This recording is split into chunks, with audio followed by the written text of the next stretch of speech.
রাত তখন প্রায় 12:30। শহরের রাস্তাগুলো ফাঁকা, বাতাসে হালকা ধুলো আর এক ধরনের ক্লান্ত গন্ধ মিশে আছে।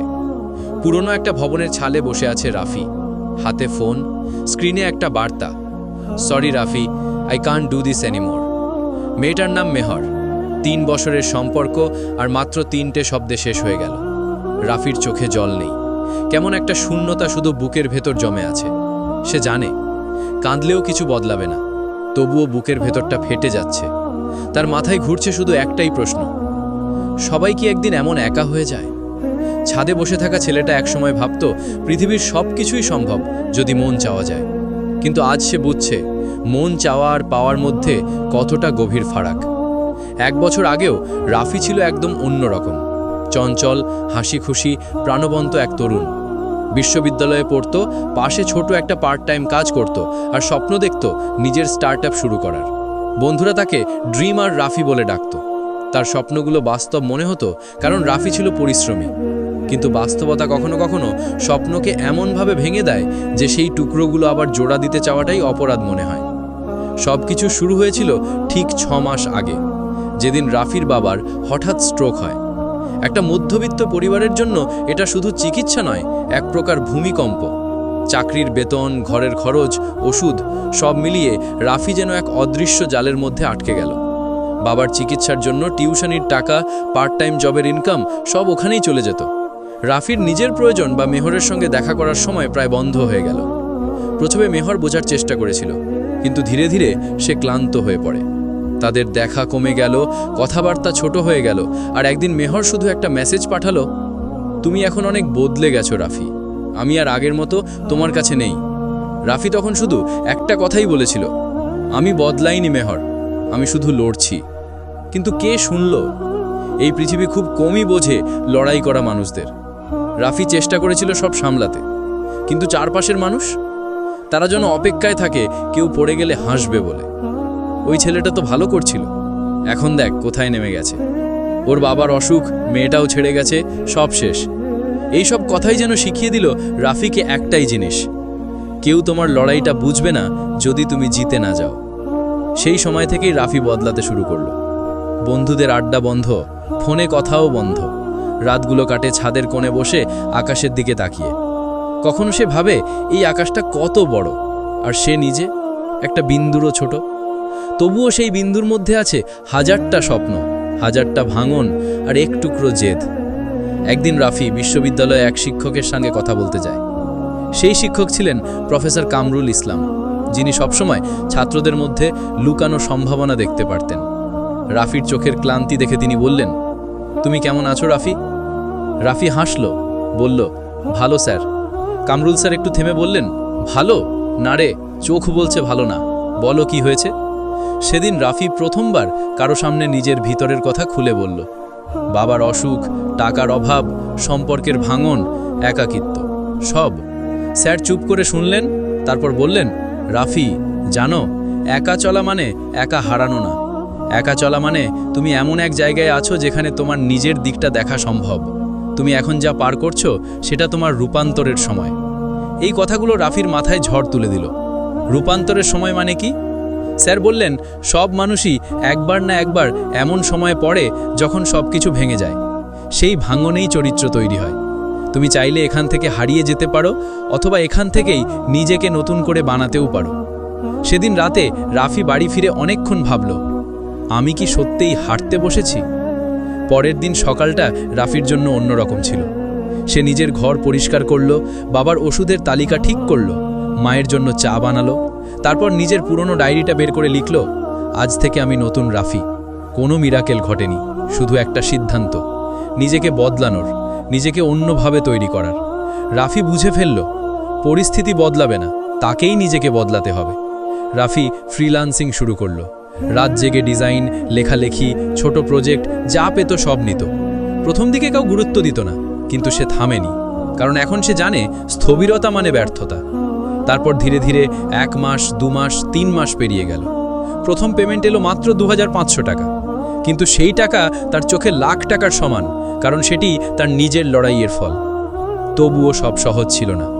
রাতের নীরবতায় যখন মন কাঁদত, রাফি শুধু একটা কথাই মনে রাখত, যে মানুষ নিজের চোখে নিজেকে হেরে যেতে দেয় না তাকে কেউ হারাতে পারে না। সে নিজের দেওয়ালে একটা কাগজ টাঙিয়ে রাখল, আমি একা কিন্তু পরাজিত না। প্রতিদিন সকালে উঠে সেই লেখাটা পড়ত এবং নতুনভাবে দিন শুরু করত। একদিন সে বুঝে ফেলল, অন্যের উপর নির্ভর করলে শান্তি মেলে না, শান্তি আসে নিজের ভেতর থেকে। রাফির ভেতরে আস্তে আস্তে একটা পরিবর্তন আসতে শুরু করলো। একা থাকা আর তার কাছে শাস্তি মনে হলো না, বরং প্রশিক্ষণ মনে হলো, নিজের শক্তিকে বোঝার প্রশিক্ষণ। সে প্রতিদিন নিজেকে একটা নতুন লক্ষ্য দিত, আজ আরও ভালো হব, কাল আরও শক্ত হব, আর একদিন একেবারে বদলে যাব। রাত তখন আবার গভীর, বাইরে হালকা বাতাস বইছে, দূরে কোথাও একটা কুকুর ডেকে উঠছে। রাফি বসে আছে তার ছোট্ট টেবিলের সামনে, একটা পুরনো ল্যাপটপে কাজ করছে। চোখের নিচে ক্লান্তির ছাপ স্পষ্ট, কিন্তু চোখে অদ্ভুত এক জেদ। সে এখন জানে ঘুম না হলে সমস্যা নেই, কিন্তু হাল ছেড়ে দেওয়া যাবে না। কারণ একবার যদি মন হাল ছেড়ে দেয়, শরীর যত শক্তই হোক কিছুই সম্ভব হয় না। রাফি নিজের জীবনের নিয়ম তৈরি করেছিল, সকালে উঠে বাবার যত্ন, তারপর ক্লাস, বিকেলে অনলাইন কাজ আর রাতে পড়াশোনা। প্রতিদিন একই রুটিন, কিন্তু সেই রুটিনে ছিল এক ধরনের প্রশান্তি। সে বুঝে গেছে যে মানুষ নিজের জীবনের নিয়ম আনতে পারে, সে একদিন নিশ্চয়ই সাফল্য আনতে পারে। দিন যতই কঠিন হোক, রাফি রাতে নিজের ডায়েরিতে একটা লাইন লিখত, আজও আমি হেরেনি। এই এক লাইন যেন তার অস্ত্র। প্রতিদিনের ছোট ছোট জয়গুলোই তাকে ভেতর থেকে শক্ত করে তুলছিল। একদিন বিকেলে বন্ধুরা আড্ডায় ডাকল, রাফি গেল না। আগে সে যেত, হাসত, খেত, গল্প করত, কিন্তু এখন তার মন সেখানে আর টানে না, কারণ সে বুঝে গেছে বেশিরভাগ আড্ডা কেবল সময় নষ্ট করে। সে একা চা বানিয়ে ছাদে উঠে গেল। আকাশে সূর্য ঢলে পড়ছে, মেঘগুলো লাল হয়ে আছে। রাফি মনে মনে বলল, আগে ভাবতাম একা থাকা কষ্টের, এখন দেখি একা থাকলেই শান্তি। একা থাকতে থাকতে সে অনেক কিছু শিখে ফেলল। মানুষ সবসময় পাশে থাকে না, কিন্তু আল্লাহ কখনো দূরে থাকেন না। যদিও গল্পটা বাস্তবধর্মী, তবু জীবনের সত্যিটা এখানেই। যখন পৃথিবী পাশে থাকে না, তখন ভেতরের শক্তি।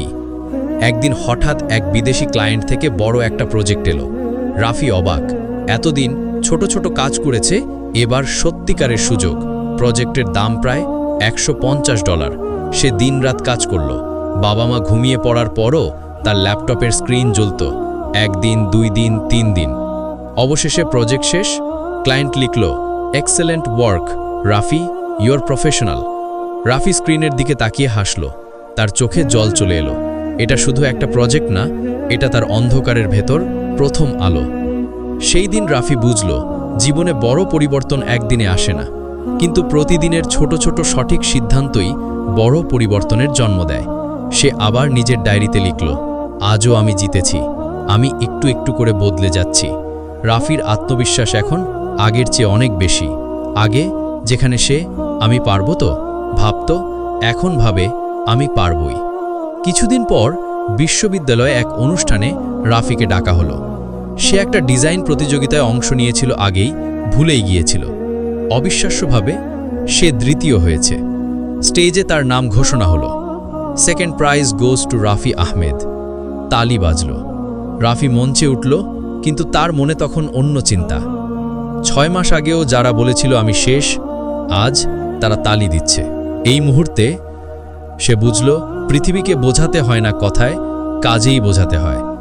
প্রোগ্রামের শেষে মেহর তাকে দেখে এগিয়ে এলো, চোখে বিস্ময়, কণ্ঠে একটু দ্বিধা।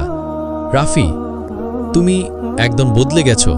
রাফি শান্তভাবে হাসল, বলল, হ্যাঁ, সময় অনেক কিছু বদলে দেয়। মেহর বলল, তুমি কি রাগ করো আমার ওপর? রাফি বলল, না, আমি শুধু শিখেছি কেউ চলে গেলে পৃথিবী থেমে যায় না, কখনো কখনো চলে যাওয়াটাই দরকার হয় নিজেকে খুঁজে পাওয়ার জন্য। মেহর চুপ করে থাকল। রাফির চোখে ছিল না কোনো অভিযোগ, শুধু এক ধরনের প্রশান্তি। সেই প্রশান্তিই ছিল তার আসল জয়। রাফি এখন বুঝে গেছে, সাফল্য শুধু টাকায় নয়, মানসিক শান্তিতেও আছে। সে প্রতিদিন কিছু সময় নিজেকে দেয়, চুপচাপ বসে নিজের সঙ্গে কথা বলে, নিজের ভুল, নিজের অর্জন, নিজের ভয় সব কিছু পর্যালোচনা করে। সে এখন জানে, জীবনের লড়াই শুধু বাইরের নয়, সবচেয়ে বড় যুদ্ধ হয় ভেতরে। যে মানুষ নিজের ভেতরের ভয়কে হারাতে পারে তাকে পৃথিবীর কেউ হারাতে পারে না। রাফি একটা ছোট্ট লক্ষ্য ঠিক করল। সে একটা অনলাইন কোর্স চালু করবে যেখানে অন্য তরুণদের শেখাবে ফ্রিল্যান্সিং ও আত্মনির্ভরশীলতার গল্প, তার নিজের অভিজ্ঞতা, তার নিজের ব্যর্থতা, তার নিজের উঠে পড়ার কাহিনী। সে লিখে রাখল, আমি একা, কিন্তু আমি জ্বলব যাতে অন্যরা আলোকিত হয়। এখন রাতের অন্ধকার আর রাফিকে ভয় দেখায় না, বরং সে অন্ধকারে আলো খুঁজে পায়। সে জানে যে মানুষ অন্ধকারে নিজের আলো খুঁজে নিতে পারে, তার পথ কেউ বন্ধ করতে পারে না। রাফির জীবন এখন শুধু চলার নয়, শেখার যাত্রা। সে বুঝে গেছে পরিবর্তন কখনো বাইরের দুনিয়া থেকে আসে না, সেটা জন্ম নেয় ভেতরের সাহসের থেকে। রাতের আকাশে চাঁদ উঠেছে, চারপাশে নিস্তব্ধতা। রাফি এখন তার জীবনের এক অন্য অধ্যায়ে দাঁড়িয়ে। 1 বছর আগের সে ছেলেটা যে হারিয়ে গিয়েছিল হতাশা, সম্পর্ক আর ব্যর্থতার অন্ধকারে, আজ ধীরে ধীরে নিজেকে নতুনভাবে গড়ছে। তবুও তার ভেতরের যুদ্ধ শেষ হয়নি, কারণ জীবনের আসল পরিবর্তন তখনই আসে যখন তুমি শুধু টিকে থাকো না, বরং নিজের শক্তিকে কাজে লাগিয়ে অন্যদের জন্য আলো হতে শেখো।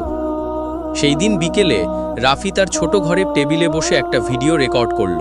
ক্যামেরা তেমন ভালো না, আলো দুর্বল, তবু সে শুরু করল। ক্যামেরার সামনে সে বলল, হ্যালো বন্ধুরা, আমি রাফি। 1 বছর আগেও আমি ছিলাম ভীষণ হতাশ, মনে হতো আমার জীবন শেষ। কিন্তু আজ আমি বুঝেছি জীবন শেষ হয় না, আমরা শুধু মাঝপথে থেমে যাই। তার কণ্ঠ কাঁপছিল, কিন্তু চোখে ছিল সত্য। এই ভিডিওটাই তার নতুন যাত্রার শুরু। সে চেয়েছিল অন্য তরুণদের জানাতে একাকিত্ব, ব্যর্থতা, সম্পর্ক ভাঙা এগুলো শেষ নয়, বরং এগুলোই জীবনের নতুন অধ্যায় শুরু হওয়ার সিগন্যাল। রাফি ভিডিওটা ইউটিউবে আপলোড করলো। শিরোনাম দিল, যখন সবাই চলে যায় তখনও তুমি একা জিততে পারো। প্রথম দিন ভিউ ছিল মাত্র 23টা, কিন্তু পরের দিন এক মন্তব্য এলো, ভাই আমি কাঁদতে কাঁদতে ভিডিওটা দেখেছি, মনে হলো কেউ আমার মনের কথা বলছে। রাফি মন্তব্যটা পড়ে হাসল, তারপর চোখ ভিজে গেল। একজন মানুষও যদি অনুপ্রাণিত হয় তবে তার পরিশ্রম বৃথা রয়। সেই দিনই সেই বুঝল নিজের কষ্টকে কাজে লাগানো যায় অন্যের শক্তি তৈরি করতে। ভিডিও তৈরি করতে গিয়ে অনেক বাধা এলো। ইন্টারনেট ধীর, বিদ্যুৎ চলে যায়, ফোনে স্পেস শেষ, সব মিলিয়ে এক রাশ ঝামেলা। কিন্তু রাফি থামেনি। তার মনে বাস্ত একটাই কথা, যে মানুষ পরিস্থিতির অজুহাত খোঁজে সে হারে, যে মানুষ সুযোগ না থাকলেও শুরু করে সে জেতে। রাফি এখন প্রতিদিন ভিডিও তৈরি করত। বিষয়গুলো ছিল জীবনের বাস্তব শিক্ষা, মানসিক শক্তি, আত্মনির্ভরতা। ধীরে ধীরে ভিউ বাড়তে লাগলো, লাইক, কমেন্ট, শেয়ার সব বাড়ল। কিন্তু তার চেয়েও বড় ব্যাপার ছিল রাফির আত্মবিশ্বাস এখন পর্বতের মতো দৃঢ়। রাফির বাবা ধীরে ধীরে সুস্থ হচ্ছিলেন। একদিন সন্ধ্যায় বারান্দায় বসে বাবা হালকা হাসি দিয়ে বললেন, বাবা এখন তো তোমার চ্যানেলও চলছে, ইনকামও হচ্ছে, পড়াশোনাও করছো, তুমি তো সত্যিই বদলে গেছো। রাফি মুচকি হেসে বলল, বাবা আমি বদলাইনি, আমি শুধু থামিনি। বাবা মাথা নেড়ে বললেন, ঠিক তাই, জীবনে যে থেমে যায় সেই হারে। এই কথাগুলো রাফির বুকের ভেতর গেঁথে গেল, যেন একটা অদৃশ্য শক্তি তাকে ঠেলে নিয়ে যাচ্ছে সামনে। মাস 3 পর রাফির চ্যানেল 50,000 সাবস্ক্রাইবার ছাড়িয়ে গেল। তার ইনকামও এখন নিয়মিত। সবচেয়ে বড় কথা, মানুষ এখন তার গল্প শুনতে চায়, তার ভিডিও দেখে প্রেরণা পায়। রাফি কখনো ভাবেনি নিজের কষ্ট একদিন এত মানুষের অনুপ্রেরণার উৎস হবে। কিন্তু জীবনের সৌন্দর্যই এখানেই। তুমি যদি কষ্টকে ভালোভাবে গ্রহণ করতে শেখো, তাহলে সেটাই একদিন তোমার সাফল্যে ভিত্তি হয়। এক সন্ধ্যায় রাফি এক বন্ধুর সঙ্গে বসেছিল। বন্ধু বলল, তুই কিভাবে এত ইতিবাচক থাকতে পারিস রে? রাফি চা খেতে খেতে বলল, আমি একদিন খুব ভয় পেতাম, যদি সব হারিয়ে ফেলি তাহলে কি হবে। এখন আমি জানি কিছু হারানো মানে কিছু শেখা। বন্ধু অবাক হয়ে তাকিয়ে থাকলো। রাফি আবার বলল, আমরা যতবার পড়ি ততবারই শেখার সুযোগ পাই। যে এটা বোঝে সে কখনো ভয় পায় না। একদিন হঠাৎ রাফির ইনবক্সে একটা বার্তা এলো। মেহর লিখেছে, তুমি এখন অনেক দূর এগিয়ে গেছো রাফি, আমি মাঝে মাঝে তোমার ভিডিও দেখি, সত্যি বলছি তুমি অনুপ্রেরণা। রাফি কয়েক সেকেন্ড চুপ করে রইল, তারপর লিখল, ধন্যবাদ মেহর, আমরা দুজনই নিজের পথে বদলে গেছি। কখনো কখনো দূরত্বই আমাদের সবচেয়ে বড় শিক্ষক। বার্তা পাঠিয়ে রাফি হাসল। একসময় যার জন্য রাতের ঘুম উড়ে যেত, আজ তাকে দেখেও মন শান্ত থাকে। এটাই হলো ভেতরের মুক্তি। এখন রাফি যখন রাস্তায় হাঁটে, পুরনো বন্ধুরা তাকায় গর্বে। কেউ বলে, ওই যে রাফি যার ভিডিও ভাইরাল হয়। কেউ আবার বলে, ওই ছেলেটা তো নিজের জীবনই পাল্টে ফেলেছে। কিন্তু রাফি হাসে। সে জানে মানুষ কেবল সাফল্য দেখেই চেনে, সংগ্রামটা কেউ দেখে না, আর সে চায়ও না কেউ দেখুক, কারণ তার আসল জয় ছিল নিজের ভেতরে জেতা। 1 বছর পর সেই একই ছাদে দাঁড়িয়ে আছে রাফি, যেখান থেকে সব শুরু হয়েছিল, যেখানে একদিন সে বসেছিল ভাঙা, ক্লান্ত, একা। আজ সেই ছাদেই সে দাঁড়িয়ে আকাশের দিকে তাকিয়ে বলল, ধন্যবাদ আমার পতনকে, তুই না থাকলে আমি কখনো উঠতে শিখতাম না। বাতাস বইছিল, রাত্রির আকাশে তারা ঝলমল করছিল। রাফির চোখে জল, কিন্তু এবার তা দুঃখের নয়, এটা ছিল জয়ের, মুক্তির এবং নিজের প্রতি শ্রদ্ধার অশ্রু। রাফির গল্প এখানেই শেষ নয়, কারণ পরিবর্তন একটা দিন, একটা বছর নয়, এটা একটা চলমান প্রক্রিয়া। প্রতিদিন সকালে যখন সে নিজের মুখে বলে আমি আজ একটু ভালো হব, তখনই সে নিজের নতুন রূপে জন্ম নেয়। ভোরের আলোয় শহরটা আজ যেন অন্যরকম। রাস্তায় হালকা কুয়াশা, দূরে আজানের ধ্বনি ভেসে আসছে। রাফি জানালার পাশে বসে 1 কাপ চা হাতে নিয়ে ভাবছে, জীবনের মানে আসলে কি? শুধু নিজের উন্নতি, না অন্যদেরও পথ দেখানো? গত 1 বছরে রাফি অনেক দূরে এসেছে। দারিদ্র্য, সম্পর্ক ভাঙা, মানসিক কষ্ট, সবকিছুর ভেতর দিয়ে পার হয়ে এখন সে এক নতুন মানুষ। কিন্তু তার অন্তরে একটা নতুন ইচ্ছে জেগেছে, যে আলো আমি পেলাম সেটা যেন অন্যদের জীবনে পৌঁছে যায়। একদিন এক স্কুলে আমন্ত্রণ পেল রাফি। ওরা চায় সে এসে ছাত্রদের সামনে কথা বলুক, কিভাবে সে নিজের জীবনের অন্ধকার থেকে আলো খুঁজে পেয়েছে। মঞ্চে উঠে রাফি প্রথমে একটু থমকালো। শতাধিক কিশোর তার দিকে তাকিয়ে আছে, সবার চোখে আগ্রহ আর কৌতূহল। রাফি বলল, তোমরা জানো আমি স্কুলে খুব সাধারণ একজন ছিলাম। আমি কখনো ভাবিনি আমি কিছু হতে পারবো, কিন্তু একদিন বুঝলাম আমাদের সীমাবদ্ধতাই আসলে আমাদের সুযোগ। সবাই চুপচাপ শুনছিল। রাফি বলল, আমি হার মেনেছিলাম, কিন্তু আল্লাহ আমাকে আরেকটা সুযোগ দিয়েছিলেন, যেন আমি নিজের গল্প দিয়ে অন্যদের জাগাতে পারি। সেই দিন থেকে রাফির জীবন শুধু নিজের নয়, এখন তার জীবনের উদ্দেশ্য হলো অন্যদের ভেতর লুকিয়ে থাকা আশার আগুন জ্বালানো। একদিন এক ছেলেটা রাফির ইনবক্সে লিখল, ভাই, আমি আত্মহত্যা করার আগে আপনার ভিডিও দেখেছি, এখন মনে হয় আমি বাঁচতে পারি। রাফি পড়ে থমকে গেল, হাত কাঁপছিল, চোখে জল এসে গেল। এই এক লাইনই তার পুরো জীবনের সবচেয়ে বড় পুরস্কার। সে নিজেকে বলল, আমি সফলতা পেয়েছি কারণ আমি একটা প্রাণ বাঁচাতে পেরেছি। তবে সবার চোখে এই পরিবর্তন ভালো লাগেনি। কিছু মানুষ বলতো, ও এখন ইউটিউবার হয়েছে, বড় বড় কথা বলে, এত অনুপ্রেরণা দিলে নিজের জীবনেই কি নিখুঁত? রাফি এসব শুনে শুধু হাসত। তার উত্তর ছিল সহজ, আমি নিখুঁত নই, আমি উন্নতির পথে আছি। সমাজ সবসময় কথা বলবে, কিন্তু যে মানুষ নিজের কাজ করে যায় তার কাজই একদিন সমাজের উত্তর হয়ে দাঁড়ায়। রাফি এখন একা কাজ করে না, সে গ্রামের কিছু তরুণকে নিয়ে একটা ছোট টিম গড়ল, নাম দিল আলো দল। ওরা সবাই মিলে ভিডিও তৈরি করে, অনুপ্রেরণামূলক সেশন নেয়, স্কুলে যায়, গ্রামে যায়, মানুষকে শেখায় কিভাবে হতাশা থেকে ফিরে আসতে হয়, কিভাবে নিজের স্বপ্নে স্থির থাকতে হয়। রাফির টিমের মূল মন্ত্র, একটা মোমবাতি আরেকটা মোমবাতি জ্বালাতে কখনো নিভে যায় না। একদিন মা রান্নাঘর থেকে ডেকে বললেন, রাফি, আজ পাড়ার মসজিদে সবাই তোমার ভিডিওর কথা বলছিল, বলল ছেলেটা অনেক বদলে গেছে। রাফি হেসে বলল, মা, আমি শুধু চেষ্টা করেছি নিজের মতো করে ভালো কিছু করতে। মা মৃদুকণ্ঠ বললেন, তুই এখন শুধু আমার ছেলে না, তুই অনেক ছেলের সাহস। রাফির চোখে জল চলে এলো। জীবনের সবচেয়ে বড় তৃপ্তি তখনই আসে যখন তোমার পরিবর্তনে কারো মুখে হাসি ফোটে। একদিন পুরনো জায়গায় গেল রাফি, সেই নদীর ধারে যেখানে একসময় একা বসে ভেবেছিল জীবন শেষ। আজ সেখানে বসে সে বলল, 1 বছর আগে আমি এখানে হার মানতে চেয়েছিলাম, আজ আমি এখানে এসেছি কারণ আমি জিতেছি। হাওয়ায় ভেসে আসা পাতার শব্দে মনে হলো প্রকৃতিও যেন বলছে, তুমি পারেছ রাফি। রাফির গল্প ধীরে ধীরে মিডিয়ায় ছড়িয়ে পড়ল। কয়েকটা পত্রিকা লিখল, এক সাধারণ যুবক যে নিজের হতাশা থেকে হাজারো মানুষকে আশা শিখিয়েছে।